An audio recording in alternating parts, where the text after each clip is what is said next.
I'm Jane Hebert-White, Executive Publisher of Health Affairs. It's my pleasure to welcome everyone today to Health Affairs Policy Spotlight, a new series of virtual events featuring in-depth conversations with influential health policy experts in DC and around the country. I'm thrilled to welcome David Blumenthal as today's host and owe him a huge debt of gratitude for stepping in today as our Editor-in-Chief, Alan Weil, was unavailable at the last minute to lead the conversation as originally planned. I also want to thank the Commonwealth Fund and the Robert Wood Johnson Foundation for supporting today's event. So with that, I'll turn it over to Dr. Blumenthal to make introductions and to kick off the conversation. Thanks. Thank you, Jane, and thanks to Health Affairs for hosting this Spotlight series, which we're delighted to support along with the Robert Johnson Foundation. I'm David Blumenthal. I'm currently the president of the Commonwealth Fund, which is a national philanthropy devoted to improving the performance of the healthcare system. It's based in New York City. So like many of you, we are spread all over remotely working from home still or wherever. I am also a former national coordinator for health information technology from 2009 to 2011. So it's a very special privilege and pleasure for me to have the opportunity to talk with our current national coordinator, who is part of a close club of former national coordinators who regularly appear in various stages. I also owe Micky a debt of gratitude because he was an important advisor to our work early on in the HITECH Act, serving on some of our advisory committees and helping us formulate some of our original meaningful use and standards regulations back in the day. Micky, aside before his current role, was a pioneer in the world of health IT interoperability, running the Mass eHealth Collaborative, which is a nonprofit health IT advisory and clinical data activities company based in Massachusetts. He's also had multiple other senior roles in the IT space, a number of them devoted to interoperability and its promotion. He was the project manager of the Argonaut project, which is an industry collaboration to accelerate the adoption of the FHIR standard. And he's been a board member of HL7, the Sequoia Project, the Commonwealth Health Alliance, and the Karen Alliance. So very few people more qualified to hold the role he has than he is right now, and very much look forward to a conversation with him. So let me start, Micky, by asking a general question, and that is, from your standpoint, what are the priorities for the administration with respect to health information technology?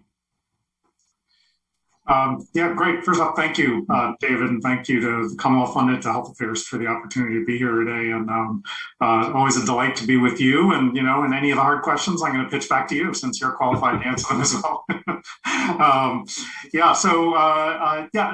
A few things that I would, highlight in terms of, ONC priorities. Obviously, first and foremost, helping to do everything we can with respect to the COVID response, which things have been looking relatively good in this country and turning the corner. But we know we're not completely around the corner, and there's still a lot of work to do for us to get back to where we want to be.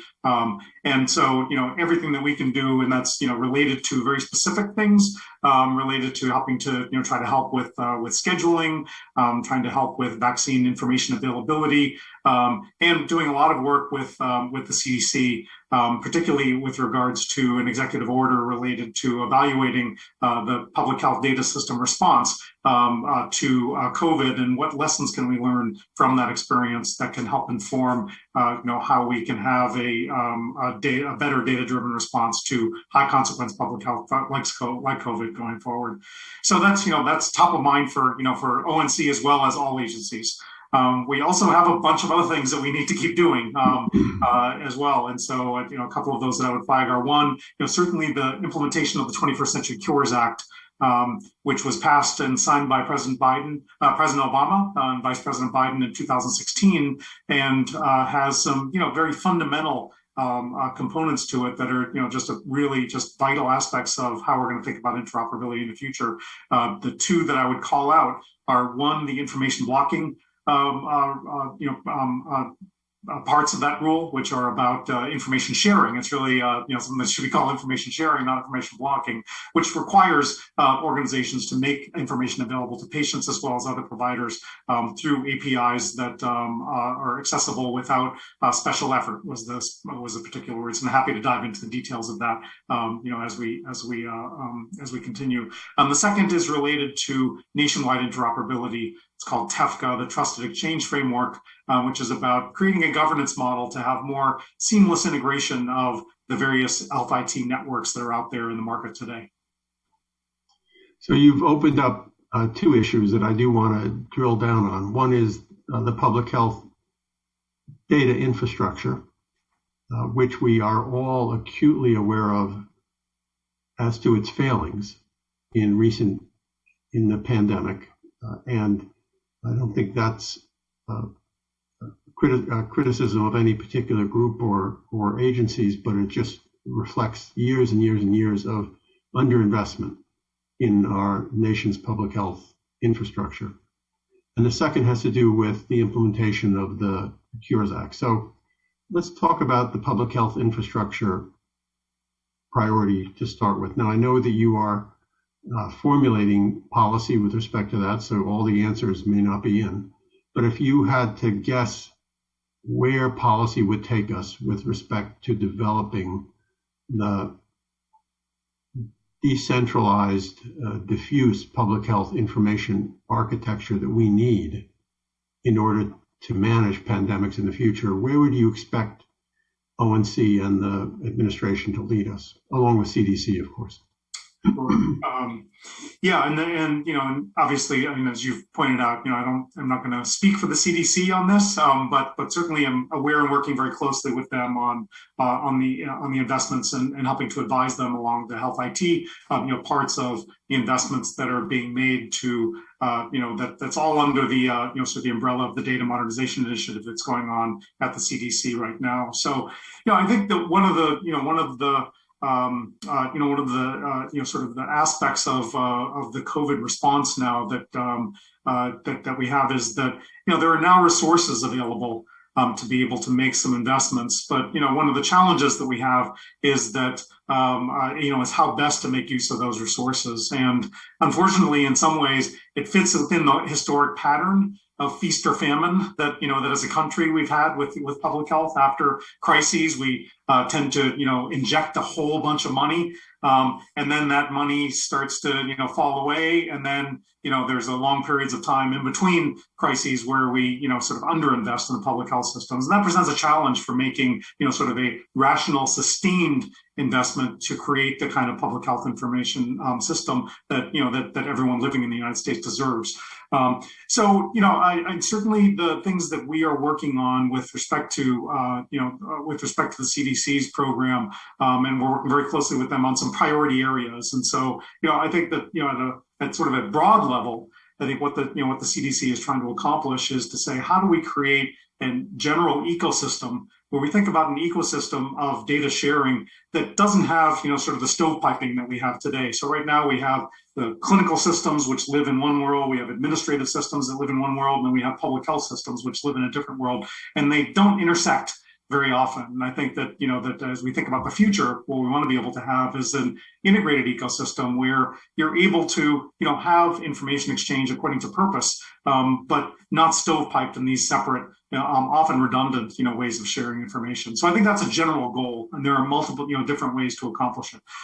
Some of the specific areas that ONC is working on, where we have, sort of capabilities and levers that we can help to pull in the direction of supporting that, that vision, are, how do we integrate public health and clinical system interoperability and general interoperability And how do we enable cross-jurisdiction sharing? Because one of the things that we saw as a part of the pandemic, and we've heard loud and clear from the various jurisdictions, meaning states and local public health entities, is that they had challenges sharing information, upward, sort of a hub and spoke with the CDC, and no ability to share information with each other. And you can imagine the challenge of that when you are, adjacent states, for example, and not being able to share information with each other in an easy manner. So the areas where ONC can help with that are related to TEFCA, the Trusted Exchange Framework, and we'll have more to share this summer about that. But that is the nation, that is called out in 21st Century Cures to provide a nationwide governance framework for nationwide interoperability. And one of the goals that we have of that is to not only have providers be able to exchange information with each other, but to have public health be a direct participant in that kind of network, so that we don't have the challenges that we have today of these kind of silos or independent pipes for public health, but they're a part of a general information sharing infrastructure that's that's already up and running, but that doesn't yet allow public health to participate. So that's one of the things that I think we can focus on. Another is, how do we get better data standardization? One of the things that we saw in the pandemic is that, for example, we don't have good lab standardization across the country. So you have public health systems that that were getting lab information, and one of the sort of the anecdotes that we know of is that the CDC, for example, had identified 2 very specific lab codes that labs were supposed to use for COVID tests. And what got reported by a number of organizations was that public health systems were receiving 200 different types of lab codes representing COVID, because there was no monitoring, there was no enforcement, there was no requirement that people just limit themselves to these 2 codes. And as you can imagine, that presents huge challenges if you're getting those kinds of variations at every public health system trying to deal with that. The other challenge that we saw, which is again a nitty-gritty on the ground issue, is patient matching. So you'd have public health systems that are receiving case reports from physician practices or hospitals, and then they're getting a separate feed of electronic lab results, but there's not enough demographic information, and of course we don't have a nationwide patient identifier. There wasn't enough information for them to do with certainty the matching of that data. So you have these separate streams of information. You know that some of them are on the same patient. That would give you a better perspective on what it is you want to do, but no ability to match that data. So those are the kinds of things that we saw, and better data standardization will help with that. So ONC is directly participating in helping to lead the SHIELD project, which is a project to enhance lab interoperability. And we also have something called the US CDI, which is the US Core Data for Interoperability, which is a set of standards that ONC promulgates that are requirements that EHR systems make available in their systems in a standardized way. So we're working very closely with the CDC to see how can we have an extension of the US CDI that might directly apply to public health, to be able to have greater standardization of public health data. A couple of other things I'll just mention very quickly. How do we introduce FHIR-based exchange patterns for interactivity with healthcare systems? One of the challenges that we have with current public health systems is that they're essentially a one-way flow. It's information that flows from a provider system, let's say, to a public health system without any information coming back. So if we want to turn this into actionable kinds of things, FHIR, which is an emerging, an emerging standard in healthcare, which is an API-based, sort of approach, allows that kind of interactivity. So you're able to take that information, and then public health systems can push back information, actionable information, based on analysis, based on other things that they've done with the data, to be able to inform people about, how best to do that. So there are a variety of things that we're pushing hard on with the CDC to exercise all the levers that we have to help support the CDC and its vision. Well, there are a dozen questions I could pose about just what you said now. Sure. Before I pose any additional questions, though, I want to tell our audience that they can submit questions on the application that's available to them, and I will try to get to a bunch of them as time goes on, if people are anxious to do that. I'm going to move on past public health. And one of the many things that occurs to me is, how do you get all the providers who are doing these tests for the various pandemic-related phenomena to adopt the same standards as the public health infrastructure is going to? And maybe that works from that common set of standards that you've just discussed as having promulgated as part of ONC's mandate. But let me move on to talk about interoperability within the healthcare delivery sector. It seems to me like there are two prevailing theories for getting interoperability. One is a bottom-up theory, and the other is a kind of top-down theory. The bottom-up one is let's make sure that patients can get their data out of either insurance companies or electronic health records, and we'll find third-party agents who will collect that data and collate it and provide it to individuals in a form that they find useful. And the other is the traditional health information exchange prototype that dominated thinking when I was national coordinator, which is business to business, provider to provider exchange. How do you see those two working together or coming together, Micky? And in the case of the provider to provider exchange, how do you think things are going with respect to information sharing in the aftermath of the Cures Act and the recent promulgation of the implementing regulations? Yeah, no, it's a great question, and I think you've sort of captured the different sort of high level concepts nicely. So there is I think that there are these two kinds of approaches one might think of. To me, they're not that it's not an or, it's an and. That you've got to have the B2B essentially network, which is provider to provider, provider to payer, kind of that back end interoperability. That's got to be there as something that that providers and other healthcare institutions can rely on, because we need to make sure that they are able to get the information that they need without having any sort of gaps in their ability to be able to get that information. And I think that we want to be able to enable patients to have access to their information and be the conduits of that information if they choose to be.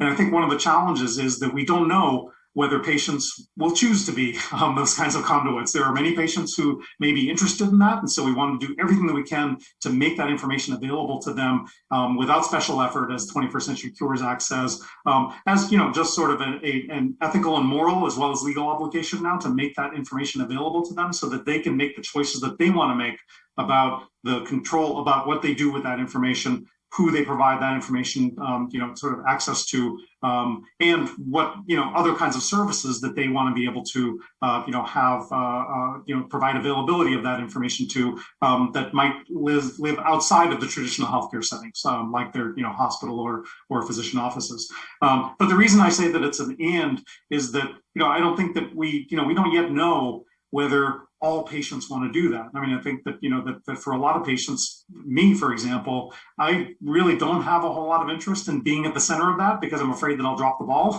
And I'd much prefer having the assurance that my providers are exchanging that information, have it available, and that I have access to it should I want it. But I don't want to be the one who's, that everyone is relying on. But again, we want to make sure that that all of those paths are available paths for for the multiple ways that information can flow to be able to serve all the different use cases that are out there. And how are we doing with respect to information blocking? Have you seen, and I realize that there may not be systematic data about this, but how do you, what are you picking up? What do your antenna tell you about the ways in which providers are relating to one another? And we all know that the lack of a business case at the ground level for information exchange has always been the most important impediment to information exchange between providers. And so now we have, instead of a business case, a positive business case, we have a stick that is wielded over providers should they fail to comply. And how do you see things going? Yeah, I mean, I think that, I think that things are going very well. In the sense that, we're starting to get a lot of industry engagement, a lot of provider engagement, technology developer engagement, in understanding and wanting to learn more and understand, exactly what information blocking means, how they can, bring themselves, into compliance with the requirements. And what what we're trying to do from an ONC perspective is get as much education and outreach available so that organizations understand the compliance aspect of it, but more important, understand the opportunity aspect of it. So, from a compliance perspective, we are fielding questions, every day from organizations, and we embrace, getting more and more of those questions because I think, as you know, David, from your time at ONC, it's not a bug of the system; it's a feature of the system that you promulgate a complicated rule. And then you keep trying to clarify, trying to understand people's questions, and keep trying to provide more information to the market about what the rule means, what the rule says about particular circumstances, because healthcare is unbelievably heterogeneous in this country and very fragmented. And so there's no, sort of codified rule that is going to cover every circumstance that exists in every corner of the healthcare delivery system. And so that's very much a part of it. And so I think we're starting to see more and more questions come now that the applicability date has come and gone, on April 5th, and now, it is a requirement to be in compliance with it. So from that perspective, I think that, that things are going well. That doesn't mean that there aren't concerns. And we certainly have, are hearing a lot of concerns. We're speaking with as many organizations as we possibly can. And seeing, doing that in large settings as well as, more focused settings to understand the concerns that they have and to try to answer as many questions as we can. I mean, I am, really gratified to see a lot of organizations, including my own provider, that, it was a surprise to me. I mean, I didn't, plant the seed with them, but I logged into the patient portal, last week or the week before to schedule an appointment for my own care. And what I was met with was a banner that popped up that said, "We are now embracing patient engagement in an exciting new way. We're going to make results available to you as soon as they are available to us," and then provided some direction about, if you want to be able to talk to your provider before seeing those results, please wait before looking at them and your provider will contact you. Otherwise, if you want to look at them right away, they're available to you. So I think we're starting to see the technology developers as well as the providers starting to embrace what, the nitty gritty and what the details are of information blocking. And more important than the nitty gritty, they're starting to embrace the spirit of it and starting to think about the solutions for moving forward. So I have a nitty gritty question that just occurred to me, and that is, who is responsible for enforcing the regulation? Oh my God. How much time do we have? No, so it is very complicated. So let me just try to, put it in simple terms, not because the audience is simple, but because it would take a lot of time or too much time than we have, or probably want to spend on this particular one. But the law specifies somewhat of a, a shared responsibility with respect to enforcement. So what the law specifies is that ONC sets the policy on what is information blocking, what are allowable exceptions, which ONC did by rule, which went into effect on April 5th. And then it specifies that OIG, the Office of the Inspector General in the Department of Health and Human Services, is responsible for enforcement of the rule, which is to say that it also specified that ONC will receive complaints from the public, from actors who believe that there is a violation of information blocking that they have encountered, that we will receive complaints, that we will pass those to OIG. OIG will determine enforcement, and then this is where it gets even a little bit more complicated. What the law specifies is that for 2 of the 3 types of actors that fall under information blocking, which is to say technology developers and health information networks, the law says that they will be subject to civil monetary penalties of up to $1 million per incident. And it says that OIG will determine, whether a violation has occurred and will determine the civil monetary penalties for those. But there is another very important actor in addition to the technology developers and health information networks, which is providers. And what the law says is that the secretary will determine what are called appropriate disincentives for providers who are found to be in violation of the information blocking. And so OIG will determine whether a provider is in violation if a complaint, if a complaint has come in. But then there is a process that the secretary still needs to define with respect to what are the penalties. And that's a process that that we have sort of kicked off within the Department of Health and Human Services to figure out exactly, how are we going to determine, sort of what are those appropriate disincentives and, and how will they work. So there's more to come on that. But we are actively working on that to fill in that last piece of the puzzle, which, I know is a great source of interest and, and a little bit of anxiety for providers because they want to know, what could be the penalties if they are found to be in violation of the information blocking rule. So more to come on that. It's very actively being looked at. The last point I will make is that the law did specifically say that that the secretary will determine those appropriate disincentives, and so in theory that could be applied to any funding or program that comes from the Department of Health and Human Services. So that doesn't mean that it's not limited to a CMS payment or MIPS incentive payment, for example. It could be related to any other program that an organization participates in that comes under the umbrella of the Department of Health and Human Services, which could be NIH, HRSA, ARC, IHS. I mean, there's a wide variety of programs in Department of Health and Human Services that, in theory, could fall under the umbrella of appropriate incentives. But that's being worked on right now. I told you it was complicated. Yeah, it's worthy of our federal government in its complexity. We have a couple of questions from the audience. One of them concerns the Biden administration priority around equity and how the data modernization program, I guess at the public health level, but also presumably in the delivery system area, how will it accommodate the fact that there are some institutions and parts of the country that are much better resourced than others, and the less well-resourced ones tend to be those that have larger numbers of marginalized individuals within their catchment areas or within their geographic purview.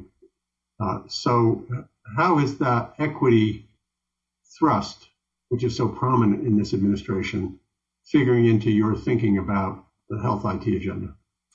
Yeah, I think there are a couple of things to say on that. One is there are certainly more resources being made available to those organizations that work directly in communities that have been underserved and under-resourced in the past. So if you look at the grants coming out of SAMHSA, the grants coming out of HRSA for health centers, there's more and more money being made available to those organizations that are serving on those front lines. The second thing I would say to it, though, which I think is a really important aspect of this, is that from an ONC perspective, what we're doing is focusing on what we're calling health equity by design, which is to say, how do we step back and ask ourselves, what's the role that health IT can play with respect to identifying health inequities where they exist as far upstream as possible, to be able to identify and perhaps intervene to prevent the healthcare disparities that result from those health inequities. And so in particular, it begins with data, and this applies to any organization, any hospital, whether it's a safety net hospital or a well-resourced hospital, in a more affluent part of the country, that you have that core capability which is required in a certified EHR system. And so what we're doing with the US CDI, for example, is working really hard to ask ourselves what kind of data needs to be made available, or needs to be made available for capture in those systems. Because all of this starts with data. And to quote a health equity expert who we had the privilege of talking to last week, if you're not counted, you don't count. And so we need to be able to start with saying, how do we have that granular information captured, to begin with? So we'll have, more information that we're able to share on that with the coming US CDI release, which is going to be released in the next few weeks here. But it starts with that. But as we think about the entire value chain, it doesn't end with that. Because that data has to be appropriately curated. You've got all sorts of issues about the way data is analyzed. We know more and more stories about algorithmic bias, for example, and all sorts of other implicit and in some cases explicit bias that resides in the way that we calculate quality measures, the way we calculate, other kinds of things in the analytics. And then what are the applications and how is that surfaced in systems that people use that can then be turned into actionable workflows? And I think you start to think about that as an end-to-end problem. And now we're doing a lot of work to say, from an ONC perspective, how do we map the things that we do with respect to health IT into areas that could be areas of focus? So one is data, as I just described. So we're spending a lot of time thinking about how do we get that from the beginning, is to say we have more of that data available in ways that are interoperable, shareable, and actionable, so that downstream people can make better decisions. And then how do we think about intervention more upstream? So a particular example of that, for example, is, we think a lot in the industry about SDOH, of social determinants of health data, and making social determinants of health data more available in acute care settings, let's say, so that decision making can be more holistic. But that's if you think about the way that works, that's only solving a part of the problem, because you're saying, I want to get more data from upstream to be able to make interventions downstream. But what I really would like to do is make more interventions upstream to prevent the problem, where it lives. And so, you start to think about, well, why don't we have more interoperability with social service organizations, for example? To your point, before, we spent a lot of time on interoperability, provider to provider, hospital to practice, hospital to hospital. How about hospital to social service agency, so that I can order legal assistance seamlessly in my system, so I can order housing assistance seamlessly from my system in the same way that I would order a lab. We're starting to give a lot of thought to that, and we actually have an innovation award that we'll be announcing later this month for an organization that's going to be working specifically on developing those kinds of capabilities with social service organizations that we hope will provide some scalable results and lessons for the rest of the industry. Terrific. You mentioned a specific question is, do our certification requirements now require the capability to collect race and ethnicity data? So sorry, was there more to that question, or should I just jump in? Go ahead. They do. There is, one of the things, and this is an area that we're looking at now in the federal government as well, is how do we capture race ethnicity data in a consistent way, across the government? Anyone who's is familiar with this area knows that there are the requirements for the OMB 5, the 5 categories that OMB requires with respect to race and ethnicity, and everything has to roll up to that. But then there are a variety of other data sets that are used in various places. There's the 2011 HHS survey, data sets as they're called. And then there's the CDC data set, which is over 900 race ethnicity categories. From an ONC perspective, EHR certification requires that EHRs support the CDC data set, which is to say the most granular of the data sets that I just mentioned, which is those 900 categories. The systems are required to support the CDC data set, and they're required to support the roll-up into those 5 OMB data sets. So that's what the systems are required to support. The challenge is that providers aren't necessarily required to record the information at that level of granularity, and that's where you have the rub in terms of the variation that we see out in the market. Some provider organizations are very diligent about it, and do spend a lot of time in their workflows and their front end processes and their registration processes to try to reach out as much as possible to record that information in as detailed a manner as the system allows. Others just don't do that, and they record it at the highest level of granularity. So I think a lot of the work that we have to do now is to understand how we can have better processes to be able to capture that data. That's that's both respectful of the difficulty from a workflow and front end perspective, but is also sensitive to the fact that individuals may not want to share that information for a variety of reasons. And how do we overcome some of those barriers to help them understand that information will be put to good use and used securely in a way that will benefit them from a care perspective.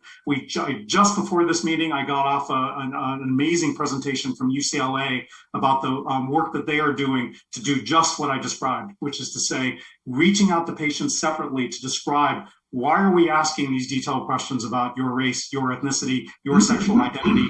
Here are the reasons that we're asking those to improve your health, and here's how that data is being protected. And I think we need to do a lot more work in thinking about that part of the problem. Does the 21st Century Cures Act require the same level of compliance with regard to interoperability and the capability thereof as it does of providers? That is, are there penalties for developers, the Cerners and the other vendors of the world, in terms of making sure that they are fully capable of interoperability? Yep. Or is that just a certification issue? Yep. No, it's not a certification issue. They are an actor under information blocking. So the 21st Century Cures Act specified 3 actors that would be subject to the information blocking provisions.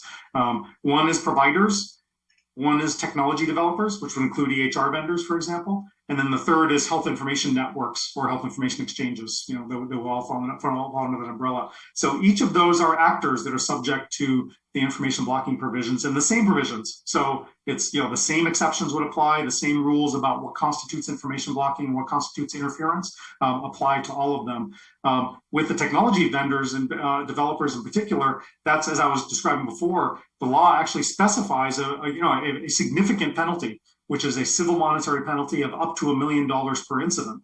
And so you can imagine a circumstance where, depending on how OIG might define incident, let's say, in a particular case, that could run up into the millions of dollars if one is found to be, knowingly in violation of or interfering with the sharing of information if you're a technology developer. So yeah, there's very much are rules and penalties associated with it, and technology developers, I think, are very aware that there's hard cash monetary penalties there for for them if they're found to be in violation. Great. Let's focus a little more now on the uses of information and less on the infrastructure for making information available. And this, of course, moves us into the area of artificial intelligence. One of the things that we always, early in the history of high tech, were hopeful of is that sophisticated decision support would spread rapidly once data was stored in electronic form. We are now talking much more about the technical work, the algorithms that produce decision support. A lot of that is now called AI and machine learning. How do you see that ecosystem evolving now? Has the availability of FHIR and APIs created the opportunities that we all were hoping for with respect to artificial intelligence and the decision support that would flow from it? Or are the incentives for that still nascent? Yeah, no, so I think there's tremendous progress with respect to AI and the availability of data for AI, which we can talk about in a second. FHIR hasn't been a significant contributor to that. Specifically, and the reason for that is that right now we're really at the beginning of FHIR adoption. Interestingly, even though we've got rapid adoption of FHIR-based capabilities across the ecosystem, according to ONC surveys, well over 80% of providers, that's hospital and ambulatory providers, have EHR systems in place today that have some type of FHIR-based capability in them. And that's despite the fact that right now there is no regulation that requires any of those systems to have FHIR-based capabilities. The regulations that are in force right now say that they have to have an API. It's a functional specification that says that they have to have an API, a patient-facing API that has certain functions and provides certain types of structured data. It doesn't specify FHIR. Despite that, because of the Argonaut project and a number of other FHIR accelerator activities, vendors have embraced FHIR and have implemented FHIR as the way to do that, but we still see variation across those systems. The EHR certification rule that accompanies the information blocking rule requires that by the end of 2022, all the vendors are required to implement a specific version of FHIR. So it requires FHIR and it points to a specific implementation guide. That's pushed out pretty far, for my taste, but as a part of, because of the pandemic and other things, over the last couple of years, that date got pushed out a couple of times, but that date is there and a lot of vendors are moving forward with FHIR. But back to your question though, I think that, because more and more data is now available as structured and unstructured data.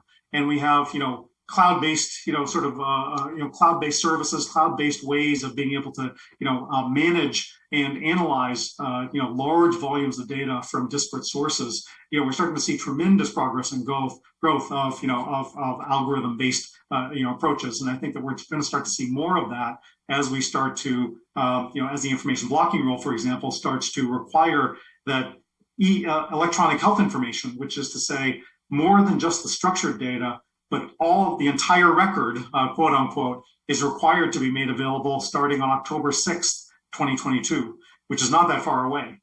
And so you start to say, well, the US CDI, which is now what's required to be made available in a continuity of care document or in your patient portal, for example, or via FHIR API, that's great, but it's 25, 26 data elements, whatever that is. After October 6th, the requirement is that all data be made available, structured or unstructured, and that lends itself, right? I mean, that invites sort of the application of algorithms to be able to make sense of all that structured and unstructured data. So I think that we're going to start to see an explosion of the use of algorithms to be able to, take advantage of that greater information that will be made available. And we should start to see more and more activity in that space. There are a wide variety of considerations that we need to have. I mean, from an equity perspective, there's algorithmic bias. And even outside of equity, there is algorithmic bias, as we know. There's recent, discussion in the press about a particular EHR vendor that had an algorithm that was, developed by some of the providers, I think from 6 or 7 settings that had a certain amount of bias in it, not because it was intentional, but because it's only trained in a certain number of settings. And so you have the question of how applicable, how do we judge the applicability of particular algorithms that are trained in a particular environment to the broader ecosystem or in other settings. I think that's a sort of a question that that we're starting to engage in, and is certainly a big industry question for us. The last thing I'll say is that FHIR-based capabilities, though, offer the opportunity for us to have more scalability and replicability and substitutability of algorithms and other kinds of approaches of knowledge and of knowledge analytics. So, for example, how about a model, and Mayo Clinic is experimenting with this as well as other places, where within my system I can use the algorithms that were developed within my system. But why couldn't I have a FHIR-based CDS hooks, clinical decision support hooks, a software hook that enables me to bring in an expert algorithm that was developed at Mass General, let's say, and apply it to my data, or that was developed at Johns Hopkins, let's say, so that you can start to choose for which algorithms you want to be able to apply to your data. FHIR-based exchange and FHIR patterns of exchange enable that kind of capability. Now, ONC does not regulate clinical devices, but some of the algorithms that are going to be circulating and available for installation are going to raise questions about quality and safety, or safety and efficacy. Do you think ONC has a role in that, in the assurance of that the public is protected from algorithms that don't work or that are more than biased but faulty? How do you see the balance between government and private action to assure the safety of consumers when it comes to the use of more and more sophisticated artificial intelligence? Yeah, I think there are a couple of dimensions to that. One is that that ONC has sort of been interested and very focused on thinking about how should we think about safety in general with respect to health IT systems. A number of years ago, we actually had a proposal that went to the Congress and was not funded for the creation of a safety center or a couple of safety centers that would start to look at health IT safety in the way that the aviation industry, for example, looks at safety in a sort of a safer forum to be able to have lessons learned in a non-judgmental, non-shaming way that allows people to come forward and feel comfortable coming forward with safety issues that have been presented in their particular environments, and then be able to share those in a way that can help everyone get better. We're still focused on trying to figure out what's the right model to be able to have that kind of sort of approach, and hopefully we'll have more to share on on any progress that we can make there in the near future. But that said, I also would say ONC is we're kind of a service agency to other organizations. So we don't, have the authority necessarily to just go out and start to, make claims to be able to certify systems outside of a particular authority or outside of a particular sort of business use case. That said, what we're doing is, for example, we're working with some of our federal partners like the FDA, for example, and thinking about, how do we get better standardization of the data that they get? And whether it's from an EHR system or a device, how do we think about that problem of enabling the standards that that ONC has promulgated and made available for EHR systems? How do we think about that with other systems that are generating clinical data? And how do we think about leveraging those authorities so that we have greater consistency across programs? And let's say if the FDA wanted to think a little bit harder about how to put that into their programs, that's where ONC could play a role in saying, well, now we can sort of exercise the ability to have standards, the ability to have certain types of certification if it goes that far, into areas where we're not right now, because it's really got to come from the business owner that sort of drives the business requirement first. And then it's for ONC to come in and say, how can we provide you with the health IT enablement to be able to support the business goals that you're trying to accomplish? So one of the safety aspects of the management of information and data, whether through algorithms and AI or simply through exchange, is of course the protection of security and privacy of that data. We are dealing, of course, still with the HIPAA framework, which, as we are often reminded, preceded the internet. And at the same time, it's an incredibly difficult task even to contemplate how you would comprehensively rework our current privacy infrastructure. How serious do you think the threat to patient privacy is from this proliferation of third parties that are going to have access to patients' data if patients allow them to have it? This is an issue that we talked about a lot in the Karen Alliance, Micky, as you recall. Where do you think we stand with that now, and what is ONC's role in this privacy protection sphere? Yeah, I just the short answer to your question is it's very serious. We're now living in a world where where the technology, at least in the U.S., not true in Europe, but in the U.S. or most of the U.S., California has a data protection law, which is different than the rest of the country.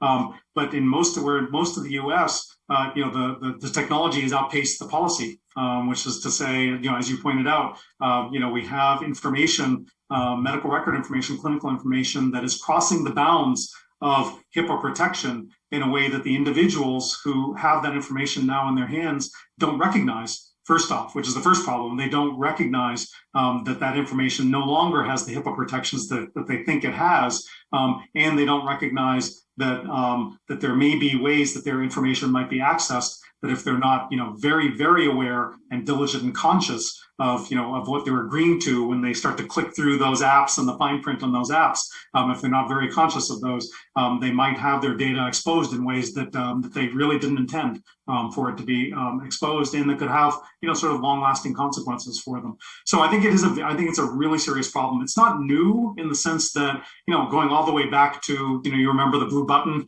back in the early 2000s, which was about making data available to patients in ASCII files. And then we moved to the view, download, transmit through through patient portals. And I remember there was a very vigorous and engaged health IT policy committee discussion as we were coming to the approval of the requirements to have the view, download, transmit requirement available in patient portals. And there was a very vigorous debate at the policy committee about this very issue, which is to say, how do we balance the desire and the obligation to make a patient's data available to them in applications of their choice so that they can make choices about what they want to be able to do that with that data. How do we balance that on the one hand with the fact that we are pushing that data outside of the bounds of HIPAA protections when we do that? And what's the relative balance there? And obviously, as a society, and I think we've sort of said, well, the balance has got to be on making the information available, because we can't in good conscience prevent the patient's right of access using modern internet tools to be able to have access to their information. And then what that means is we all have, sort of an obligation to try to educate individuals as much as possible about, about the risks that they're taking when they do that. So ONC has, done a variety of things to try to, help that. One is to, make clear to all parties that education is a fundamental part of, of everything that we're doing here. The second is that we have tried to do everything we can to make allowances to the extent that there was confusion in rules, for example, about our providers or vendors allowed to say anything to patients about the apps that they bring, because one subtlety for those who aren't deeply familiar with these rules is that that the requirement that was put into regulation is that a provider organization and or their technology vendor is not allowed to prevent a patient from getting information into the app of the patient's choice, as long as that app meets the technical requirements that have to be publicly available for connection to that medical record system. And so that was drawn with respect to patient empowerment, to say that we don't want providers, we don't want technology vendors standing in the way of a patient's being able to access that via whatever app they choose, and that's their choice.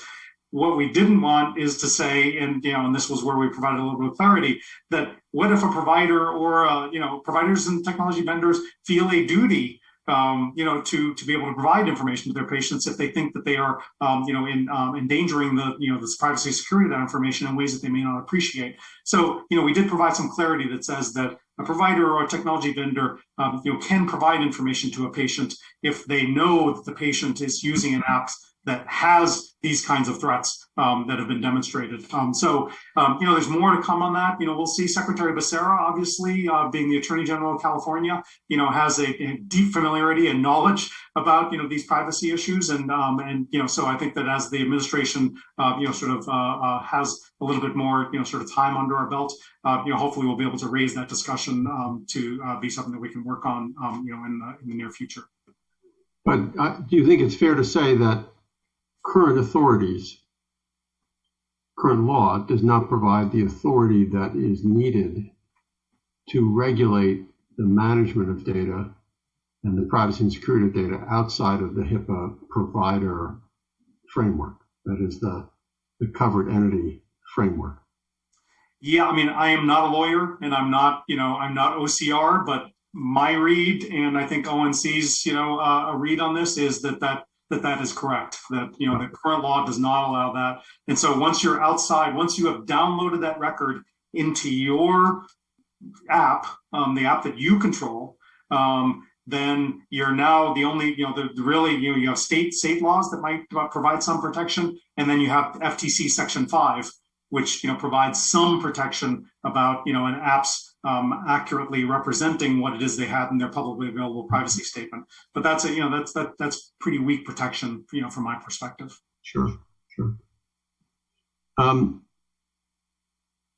Taking a somewhat different tangent in the last minute or so that we have, as you look around the world, are there any countries that you think have this whole area down with respect to interoperability and data exchange and data sharing and use for this kind of advanced artificial intelligence and decision support? Yes and no. I think that there are some places like the UK, like Israel, that have healthcare systems that lend themselves to having greater availability of aggregated data for these higher level, public goods kinds of activities that we would like to be able to do. Israel, for example, has 4 or 5 HMOs that cover the entire country. And that have a lot of information sharing with those HMOs.